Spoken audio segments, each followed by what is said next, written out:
추석은 우리 고유한 문화유산이죠. 그렇죠?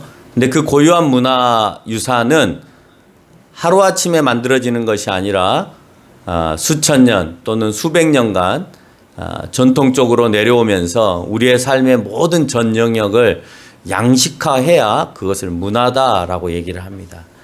그래서 문화가 만들어지기까지는 많은 시간들이 필요하고 축적된 노하우들이 있어야만 그게 문화가 되어지죠. 그래서 뭐 몇 년, 몇십 년 되는 걸 가지고 우리가 문화다라고 말하기에는 쉽지 않다라고 하는 거죠. 한 민족이 전통을 살리고 유지하는 것은 매우 중요합니다. 그러나 유일하신 하나님을 믿고 있는 우리로서 그 문화 안에 다른 종교가 또는 관습이 녹아있는 그 문화에 대해서는 하나님을 믿고 있는 우리로서는 굉장히 불편하다라고 하는 것을 우리가 느끼고 있습니다. 곡식을 추수할 때 또 잔치날로 만드는 것은 우리나라만이 아니라 모든 나라가 다 행하고 있는 모습이고, 특별히 유대인들도 곡식을 거둘 때면 잔치를 하고 많은 사람들과 더불어 함께 나눠 먹었습니다. 적어도 그날만은 1년 중에서 가장 풍요로운 날이기 때문에 그럴 겁니다. 지금까지의 수고를 우리가 즐기면서 또 그 수고에 대해서 그 노고를 풀어주면서 좀 즐거움의 시간을 갖자라고 하는 그 의미 안에서 추석과 같은 이런 명절들이 각 나라마다 있다라고 생각합니다. 근데 이 풍요로운 추석을 천지를 창조하신 하나님의 은혜로 되었다라고 생각하지 않고, 대부분의 모든 사람들은 하나님께서 만들어 놓으신 자연을 통해서 우리가 풍요를 누리게 되었다라고 하는데 문제가 시작되어지는 거죠. 그 풍요로운 농산물을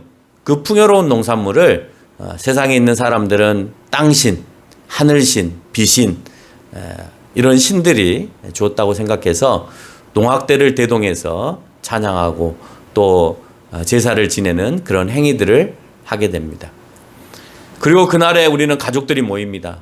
모이는 이유가 우리를 잘 되게 해주신 조상이 우리를 풍요롭게 했기 때문에 조상에게 먹을 것을 먼저 바치고 난 이후에, 그리고 난 다음에 그 조상들에 의해서 후손들이 모이게 되어졌고, 그래서 남은 음식을 우리도 더불어 함께 나누자라는 의미에서 가족들이 모이게 됩니다.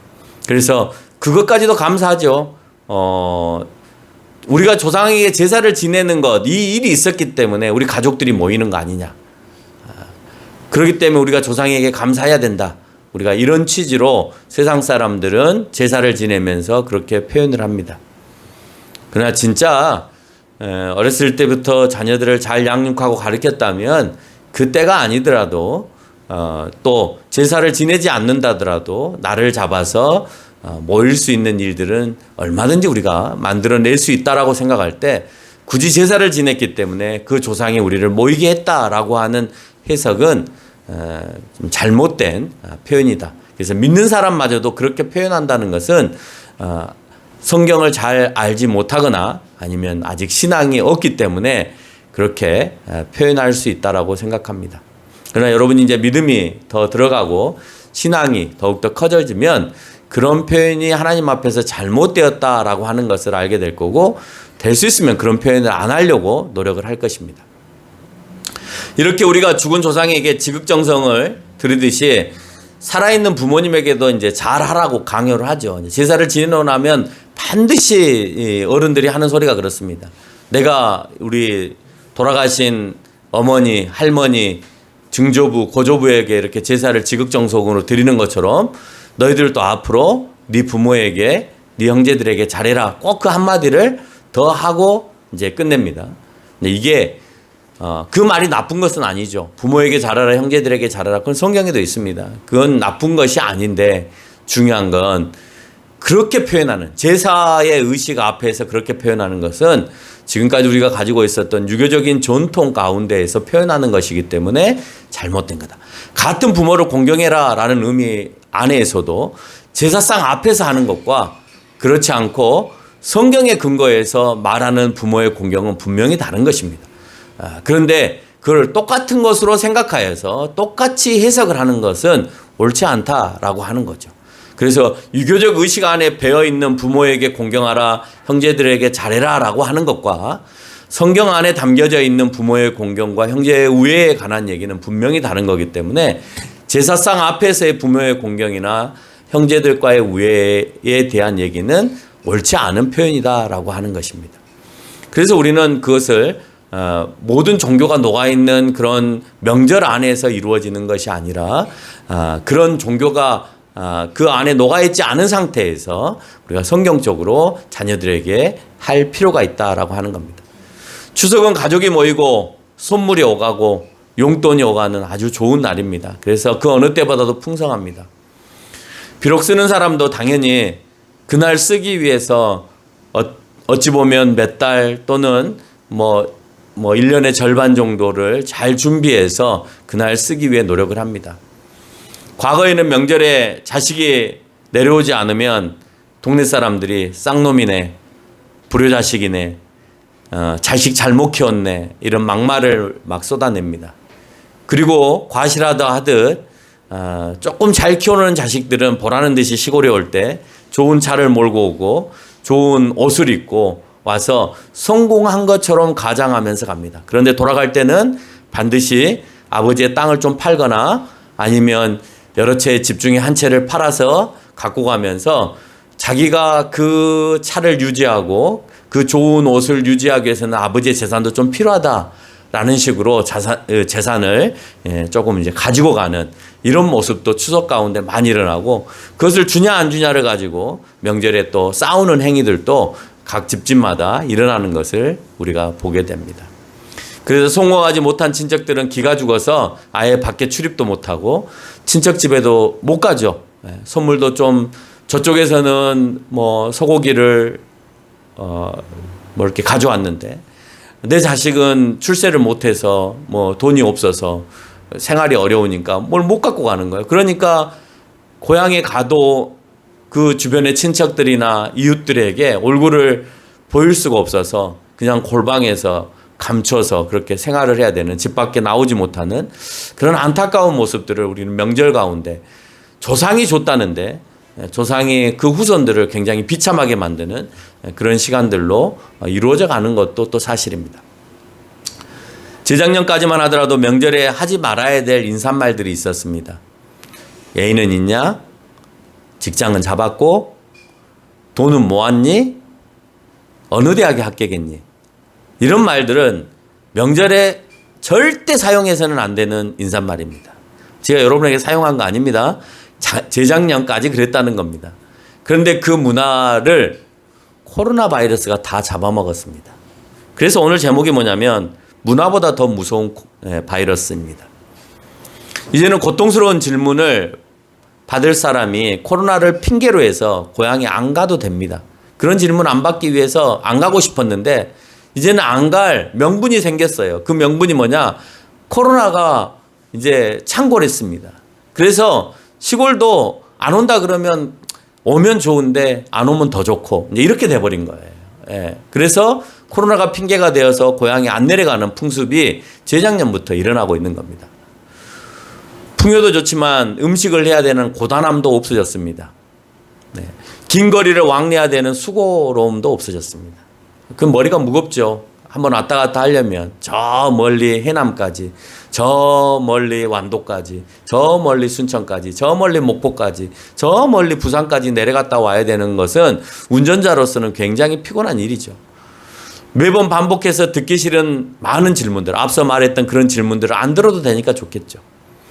인사치레 하기 위해서 썼던 많은 경비들, 오고 가는 차비, 또 친척들을 만나면 의뢰해 드려야 되는 용돈, 또 조카나 또 손주나 아니면은 뭐 동생이나에게 줘야 됐던 그런 용돈들을 안 줘도 되니까 그 경비들을 안 써도 되는, 그래서 코로나가 그 모든 것들을 다 막아주는 이런 시기가 지금의 현대의 시기가 됐다라고 하는 겁니다.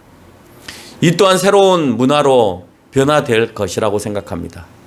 앞으로 계속해서 코로나와 같은 집단 전염병은 더 강하게 불어올 것입니다. 이것이 우리가 잘못해서일 수도 있지만 오늘 사사기서에서 얘기하고 있는 것처럼 너희가 그 민족을 그대로 두었어? 그래? 그러면 나도 그 민족을 그대로 둘게 라고 하시는 하나님의 말씀을 우리가 기억하면서 전염병 너희들이 자연을 잘못 훼손하고 그 안에서 일어나는 그 모든 자연의 오염으로 인해서 발생한 이 전염병들 너희가 자연을 함부로 사용했어? 내가 너희에게 선물로 준 일들을 너무 불순하게 사용했어? 너희가 욕심을 부리기 위해서 자연을 파괴해가면서 그렇게 함으로 인해서 이런 전염병들이 일어나게 되어졌어? 또 전염병이 일어날 때 그것을 극복하기 위해서 너희들이 많은 백신들을 만들어 놓음으로 인해 그 백신을 또 뛰어넘는 또 다른 바이러스들을 또 만들어내게 되었어. 근데 나는 그냥 그대로 내버려 둘래 라고 어쩌면 오늘 하나님께서 말씀하실지 모른다라고 하는 겁니다. 우리는 그런 핑계로 수성 문화가 점점 과거의 문화가 아닌 새로운 바이러스로 인하여서 왕래가 없어지고 또 과거에 있었던 이런 가정의 문화들이 소멸되어질 수도 있다라고 하는 안타까움을 보게 되어집니다. 그렇지 않아도 번거롭고 복잡한 것을 싫어하는 지금의 세대. 지금의 세대는 무슨 세대라고 하는지 아십니까? 모르시죠? 아마 저희 세대를 X세대라고 했을까요? 우리 세대를 386세대라고 했던 것 같은데 그 뒤로 뭐 X세대 무슨 세대 막 이렇게 쭉 오다가 지금은 무슨 세대가 되냐면 MZ세대라고 합니다. MZ세대로 오면 올수록 점점 제사는 소멸되어져 갑니다. 제사가 뭐야? 그거 왜 해야 돼? 믿든 안 믿든 그 젊은 애들은 그 복잡한 게 싫은 거예요. 번거로운 게 싫은 거예요. 또 자기가 결혼을 해서 자기 와이프에게 제사상을 차려야 된다 이 말을 이제는 할 수 없는 그런 상황 가운데 놓여 있습니다. 장남의 문화가 무너지고 가정의 문화가 무너지면서 점점점 할 수 없는 그런 상황이 벌어지고 있는 게 사실입니다. 코로나로 인해 2년 동안 고향과 단절된 시간은 제사 문화와 더 멀어지는 시기가 되어지고 있다라고 하는 겁니다. 그래서 우리는 박수를 쳐야 됩니다. 야, 드디어 우리는 제사 문화가 없어졌어. 이제는 신앙생활을 아주 잘할 수 있는, 기독교인들은 점점 더 신앙생활을 잘할 수 있는 그런 시기가 왔어 라고 박수 칠지 모르겠지만 전혀 그렇지 않습니다. 그거는 교회를 바라보는 회한이 없기 때문에 그렇습니다. 그러면 교회는 기뻐해야 될 건가? 교회 안에 제사 문화를 우리가 큰 위협이라고 생각을 했고 그래서 목숨을 걸고 그 제사를 지내지 않기 위해서 1800년도에는 많은 이들이 순교해 가면서 제사 앞에서 죽음을 당해야 되는 일들도 있었습니다. 우리는 제사 문화보다 더 해치는, 교회 안에서 더 해치는 큰 위협이 도사리고 있다는 것을 우리가 감지해야 해요. 여러분 감지가 되어지고 있습니까? 바로 제사 문화에도 참여하지 않듯이 사람들은 번거롭고 이제는 안 가도 되고 잔소리 듣기도 싫고 돈이 들어가야 되는 그 고향으로 향하는 그 길들을 안 가도 되고 그냥 용돈만 잠깐 보내면 되는 그런 일로 됐잖아요. 그래서 제사 문화에 우리가 참여하지 않아도 된다라고 생각할지 모르겠지만 그 문화가 교회 안에 들어와서 코로나로 인해서 이제 예배에도 참여하지 않아도 된다라고 하는 하나님을 잊어가는 그런 세대가 되어지고 있다라고 하는 겁니다. 여러분 그런 마음 안 드세요? 예배당에 가서 예배 드리고 싶은 마음 점점 사라지고 있잖아요. 여러분 그 마음 사라지고 있다는 것에 대해서 내가 지금 불행하다고 생각하셔야 되는 거예요. 편하다. 코로나로 인해서 내가 안 가도 되는 그런 장치가 되어 있어.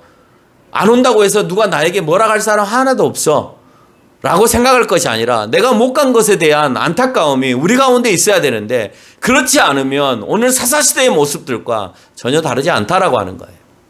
이건 역시 이 세상이 만들어 놓은 문화가 되어지고 있습니다. 우리가 영상으로 예배를 드리며 모임을 갖지 않으니까 전염병을 옮기지 않고 교회가 사회에 자라고 있는 그런 공동체처럼 그렇게 보여질 수 있습니다. 참여하지 못한다고 해서 하나님께 가까이 가고자 하는 마음마저도 우리가 상실하게 되어진다면 오늘 우리는 사사시대와 다를 바가 없다라고 하는 거예요. 추석에 가면 제일 많이 듣는 일상적인 말은 아까 질문 던졌던 그런 말 외에도 늘 어른들이 하시는 말씀은 별일 없었니? 잘 지냈니? 이런 말들을 합니다. 이 말 안에는 물질적, 육체적, 정신적 어려움이 없었냐라고 하는 것을 어른들이 물어보는 거예요. 몸은 건강했고 또 경제적으로는 어려워서 자녀들을 키우는 데는 별일 없었고 또 정신적으로 스트레스를 받아서 힘들지는 않았니? 이런 말들이 그 안에 담겨 있는 겁니다. 이 말에 성경에서 잘 표현하고 있는 단어가 있습니다. 별일 없이 잘 지냈니? 이 말을 성경의 구약의 히브리어로 말하면 뭐가 될까요? 샬롬이 됩니다. 샬롬. 내가 교회에서 가장 많이 잘 사용하고 있는 단어가 평안입니다. 이 평안을 히브리어로 말하면 샬롬이죠. 히브리어를 모르는 사람도 샬롬이라는 말을 잘 알 수 있습니다. 이스라엘이 가나안 땅에 들어가는 것과 우리가 천국에 들어가는 것은 영원한 평안을 위해서 우리가 그렇게 하는 것입니다.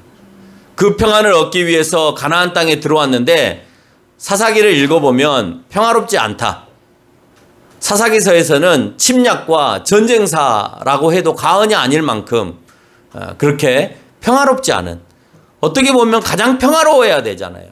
자기네들이 원하는 가나안 땅에 들어왔고 농사를 지어서 수확물을 얻어먹고 있고, 그래서 이제는 가족들과 더불어서 천막을 치지 않고 건물을 지어놓고 자기의 집들을 지어놓고 이제 평안히 살 수 있는 가장 평화로운 시기여야 되는 이 사사시대가, 그 사사기의 내용을 쳐다보면 늘 옆에서 침략해 들어오고 전쟁이 일어나고 그 전쟁을 막기 위해서 사사들을 하나님께서 세우시고, 그래서 그것을 막으시고 그것을 또 막기 위해서 하나님 앞에 또 회개하고, 그 일들이 반복되어지면서 그 어느 성경보다도 가장 평화롭지 못한 그런 성경의 모습을 보여주고 있더라라고 하는 겁니다. 그 이유가 무엇입니까?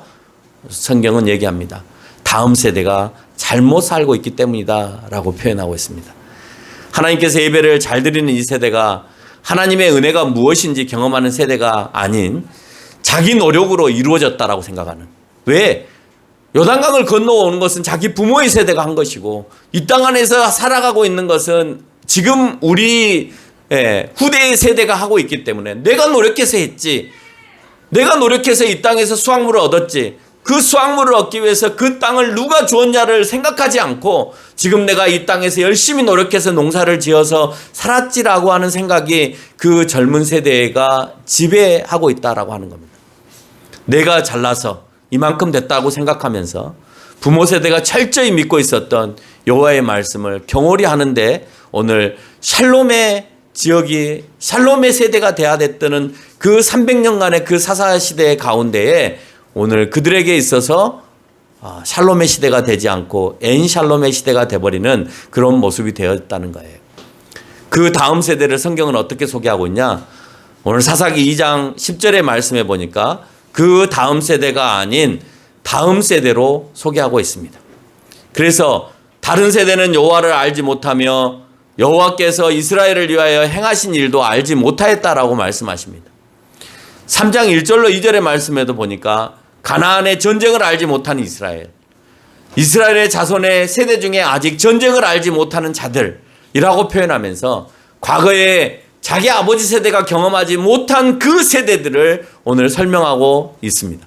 그 전쟁을 어떻게 승리하게 하셨는지 보지 못하고 말로만 듣던 그 세대들이 오늘 그 땅을 차지하고 있다라고 하는 거예요. 어려운 시기 교회를 어떻게 이끌고 그 교회 안에서 어떤 역사가 이루어졌고 어떻게 허락했는가는 지금 첫걸음교회에 함께 예배드리는 우리는 알고 있지만, 그 다음 세대, 이제 감찬이의 자녀의 세대, 운찬이의 자녀의 세대는 이 교회가 이미 다 만들어졌기 때문에 그냥 우리는 와서 편하게 예배 드리면 되는 거고, 그래서 우리는 그냥 최선을 다해서 그냥 이렇게 하면 된다라고 생각하는 겁니다. 그래서 그 풍요를 누리면서 더불어 이방 문화를 즐기며 살아가는 것이에요. 그래서 오늘 사사시대 그 다음 세대는 어떤 모습으로 살아가냐? 2장 11절에 보니까 여호와의 목전에서 악을 행하여 라고 표현하고 있고, 3장 6절에서는 이방의 딸들을 맞아 아내로 삼고 라고 되어 있으며 그들의 신들을 섬겼다라고 되어 있습니다. 2장 10절의 말대로 다른 세대는 여호와를 알지 못하는 세대였고, 3장 7절 하반절에서 말하는 것처럼 여호와를 버렸기 때문에 일어나는 일들이었습니다. 나를 지배하는 왕도 없다라고 그들은 표현합니다. 그 말은 오직 여호와만을 바라보는 것이 아니라, 여호와가 우리를 통치한다고 생각하는 것이 아니라, 그래서 여호와가 우리를 이끌어 간다라고 생각하는 것이 아니라 그런 삶으로 살아가지 않고 있기 때문에 오늘 이들에게 있어서는 하나님이 계심에도 불구하고 사사기서 17장 6절과 18장 1절과 19장 1절과 21장 25절과 이 4절에 걸쳐서 그들은 계속해서 반복하여서 우리가 왕이 없음으로 계속 침략을 당하고 있다라고 표현하고 있습니다. 왕이 없음으로 주변의 나라들이 침략했나요? 아니죠. 아니죠. 너희가 그 민족들을 다 제하여 버리지 못함으로 인하여 나도 그 민족을 제하지 않고 너희가 악을 행함으로 인하여 내가 너희의 옆구리에 가시가 되게 남겨놓겠다 하셨기 때문에 그들이 침범에 들어온 것이지, 왕이 없어서, 강한 왕이 없어서 적국을 우리가 이길 수 없기 때문에 우리가 늘 이런 어려움을 당하고 있다라고 표현하는 그들에게 오늘 하나님은 안 계셨던 겁니다. 이스라엘과 대한민국은 다릅니다. 이스라엘은 민족 전체가 하나님을 통치하시는 신정정치의 모습을 갖추고 있기 때문에 오늘 이스라엘의 모습과 대한민국의 모습을 똑같이 놓고 볼 수는 없습니다. 그러나 대한민국은 여러 종교가 또한 혼재되어져서 모두에게 하나님을 강요하면서 너희가 하나님을 믿고 하나님이 오라는 기독교적인 방식으로 이 세상을 이끌어 가야 된다라고 말하는 것은 옳지 않다라고 하는 것이죠. 그러나 그 안에도 하나님의 백성은 있습니다. 오늘 대한민국 안에 하나님을 믿고 있는 성도가 10분의 1 정도 있다고 했을 때 그 백성들이 하나님을 인정하고 있는가 하는 것을 물어봐야 된다라고 하는 거예요. 과연 그 10분의 1의 하나님의 백성들, 그 백성들이 하나님 앞에서 하나님의 자녀로서 올바로 살아가고 있느냐, 그 다음 세대들이 악하지 않고 살아가고 있느냐를 물어야 된다라고 하는 겁니다. 이 세대가 그 땅의 딸들을 아내로 삼고 신들을 섬기고 여호와의 목전에서 악을 행하고 그 문화가 좋아서 그 문화 안에서 함께 살아가고 그것을 즐기고 살아가고 있다면, 그러면 우리도 역시 사사시대의 모습과 전혀 다르지 않다라고 하는 거죠. 문화와 전통은 그래서 무서운 겁니다. 그러나 전 세계에 불어온 코로나 바이러스는 수천 년, 수백 년 동안 이어왔던 그 문화마저도 쉽사리 무너뜨리고 있고, 심지어 교회의 문화마저도 이제는 무너뜨려가고 있다라고 하는 겁니다. 우리는 무너지지 않으려고 노력해야 합니다. 그리고 그 바이러스가 우리에게 있어서 함께 살아가야 되는 것이지, 우리가 그것을 배격하고 단절한다고 해서 그게 단절되는 것은 아니다라고 하는 거예요. 이미 누군가는 오염되어 있고 우리나라도 수십만이 이미 오염된 상태이고 그 바이러스를 몸에 지니고 있는 상태이기 때문에 그 바이러스는 누군가에게 언젠가 또 옮겨지게 되어질 거고, 그게 더 강한 바이러스로 그 몸에서 다시 기생하여서 델타가 아니라 알파가 아니라 오메가 바이러스로까지 만들어져 오고 있다라고 하는 것입니다. 성경의 순복한 삶은 세대가 지나도 잊어서는 안 되는 것입니다. 그러나 세대가 지나면서 오늘 사사시대에도 보여주고 있는 것처럼 그 하나님 앞에 순복한 말씀 앞에 변화되어지는 모습들이, 변질되어지는 모습들이 우리에게 보여주는 것처럼 우리도 지금 정말 목숨 걸고 신앙생활을 했던 모습과는 전혀 다른 변질된 신앙의 모습으로 살아가고 있는 것이 사실입니다. 성경에 순복하는 삶을 우리가 읽는 순간 오늘 사사기 2장 3절에서 얘기하고 있는 것처럼 여호와께서 말씀하신 올무와 가시를 통해서 우리의 옆구리를 찌를 것이다 라고 하는 말씀을 기억해야 된다는 거예요. 그러면 우리는 몇 번이고 회개했다가 또 마지막에 가서 우리에게 왕이 없으므로 우리가 이 모양 이 꼴이 되었다라고 또 후회하고 한탄하면서 하나님이 늘 자기들을 지켜보시고 오늘 또 회개하심으로 능력 있는 사사를 그들에게 세워서 그 전쟁에서 승리하게 하였음에도 불구하고 오늘 하나님을 투명 인간이 아닌 투명 신 취급하면서 옆에 계시는 하나님을 없는 것처럼 우리가 그렇게 표현하고 있다라고 하는 거예요. 생각해 보니 버리기에는 아까운 가나안 백성들을 남겨두어서 가나안 백성들이 남겨놓은 그 사람들 얼마나 아깝겠어요. 그 사람들을 다 내어 쫓으면 노예로 삼을 수 있는 사람도 없고 또 그 여인들을 보니까 원래 전쟁을 치르고 나면 그 지역의 여인들을 막 자기 아내나 첩으로 이렇게 맞이하는 것이 그 당시의 문화였거든요. 그러니까 그걸 배우는 거예요. 쉽게 결혼할 수 있잖아요. 이스라엘 민족 안에서는 쉽지 않을 수 있지만 내 마음대로 뭐 사귈래 말래 이런 말을 할 필요도 없는 거예요. 내가 전쟁에서 이겼으면 그냥 그 여자를 내가 취해버리는 거예요. 내가 아내로 그냥 삼으면 돼요. 아내가 있으면 내가 첩으로 그냥 데리고 오면 돼요. 왜요? 전쟁에서 내가 이겼으니까. 근데 그 문화를, 그 세상의 문화를 그대로 똑같이 한다는 거예요. 남겨놓아서 노예로 삼고 종으로 삼고 아내와 첩으로 그렇게 삼고 그 자녀들은 또다시 노예로 삼아서 아깝잖아요. 내가 일하지 않아도 되니까. 걔네들을 노예로 삼으면 걔네들이 알아서 일을 다 해주니까. 그리고 내가 굳이 뭐 한 명의 아내만 둘 필요도 없고 여러 명의 아내를 둬도 되고 뿐만 아니고 내가 국어를 해가면서 애거를 해가면서 나하고 결혼해 주세요 이런 말 할 필요도 없어요. 너 오늘 나하고 살아 이러면 되는 거예요. 그 여인들과 같이. 그러니까 너무 좋은 거죠. 그리고 그 여인들도 역시 이제는 지배를 당하는 그런 상황이다 보니까 이스라엘로부터 지배를 당하는 상황이니까 어쨌든 강한 나라의 강한 사람이 나를 아내로 삼아주면 좋아한다라고 하는 거예요. 여러분 지금도 그렇지 않아요? 강한 나라, 잘 사는 나라의 남자들이 와서 특히 영어권에 있는 남자들이 와서 결혼해달라 하면 그렇게 좋아한답니다. 동양에 있는 남자들은 어떤 여자를 좋아하냐면 예쁜 여자, 무조건 예쁜 여자. 그러니까 이유가 없어요. 그냥 무조건 예쁜 여자. 그래서 문제가 되는 것이 그러니까 성형외과가 발달이 되는 거죠. 점점 발전이 되어지고 돈을 많이 벌 수밖에 없는 게 안 예뻤는데 예쁘게 만들어줄 수 있는 기술이 생긴 겁니다. 그래서 성형외과에 가서 고쳐오는 거예요. 예쁘게. 왜? 한국의 남자들은 기승전결 그냥 예쁜 여자예요. 돈이 있건 없건 머리에 등겨 있건 그게 상관한 게 아니라 그냥 처음에 눈에 보기에 좋았더라 그러면 그냥 취하는 거죠. 그게 가장 중요한 겁니다. 그 다음이 돈이고 그 다음에 뭐 머리에 든 지식이고 그럴 겁니다.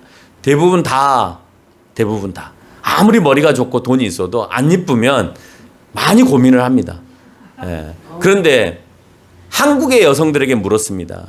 한국의 여성들에게 어떤 남자를 원하느냐라고 했더니 다는 안 그렇습니다. 아까 말한 것처럼 남자들도 다는 안 그렇습니다.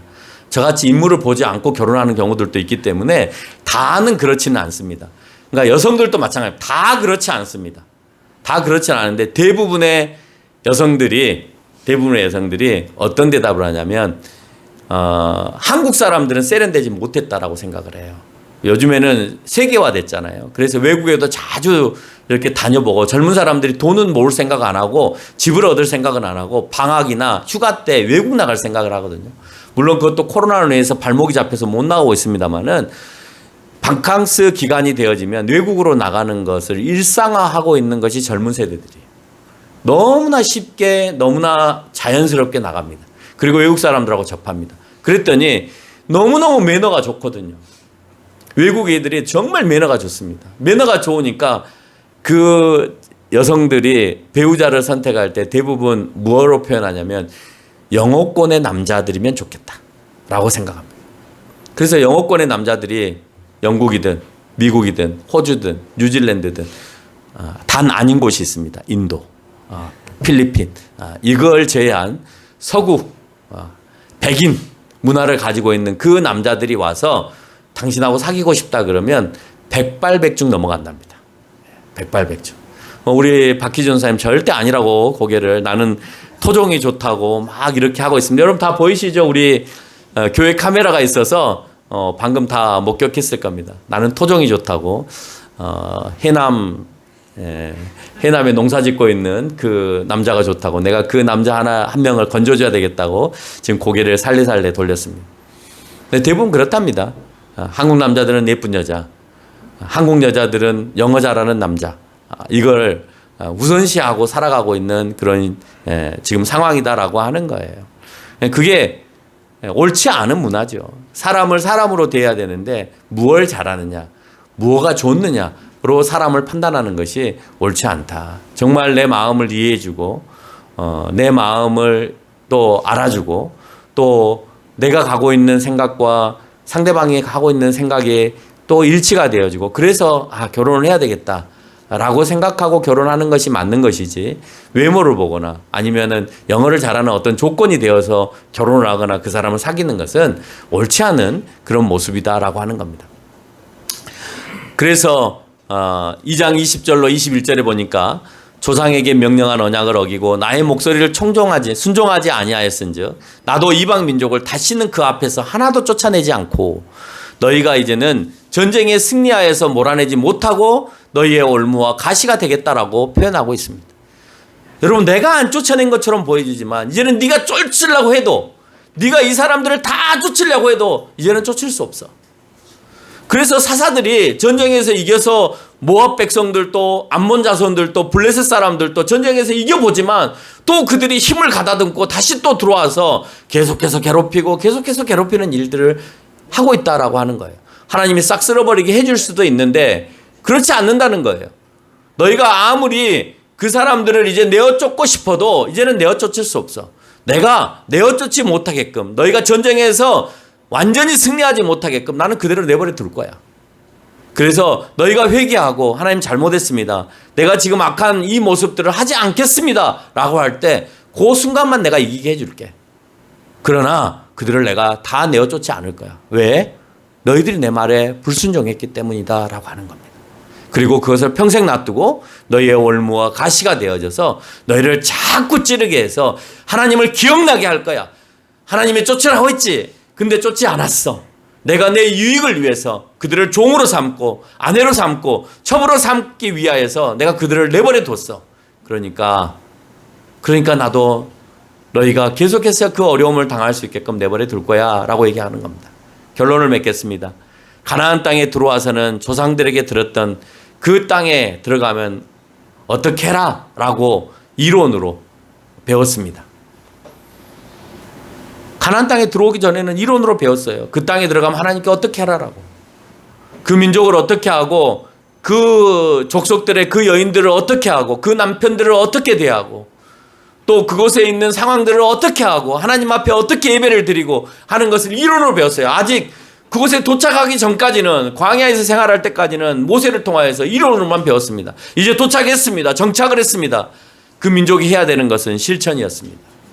마찬가지로 오늘 예배를 통해서 얻은 성령께서 여러분에게 주시는 성령의 말씀은 여러분의 삶 가운데 실천이 되어야 한다는 사실들을 오늘 우리가 기억해야 된다는 거예요. 오늘 이론으로 오늘 예배 시간에 배웠잖아요.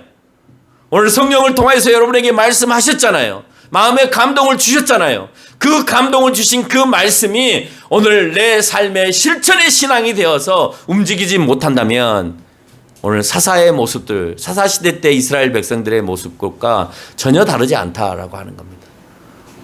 오늘 본문을 통해서 여러분은 성령이 뭐라고 말씀하십니까?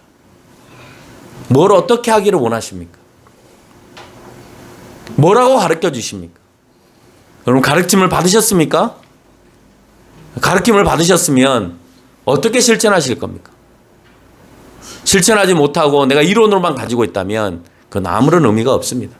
여러분의 삶 가운데 여러분의 세상에 좋은 문화가 뭐 이 정도쯤이야, 이건 어때? 라고 생각하는 이런 문화들이 우리 가운데서 정말 성행하지 않도록, 교회가 피폐해져 가는 문화라면 그것은 옳지 않은 문화다라고 하는 것, 아무리 세상이 그것을 좋아한다 하더라도 우리가 결코 그것을 피해야 되는 문화라고 하는 것을 기억하는 저와 여러분이 되시기를 바랍니다.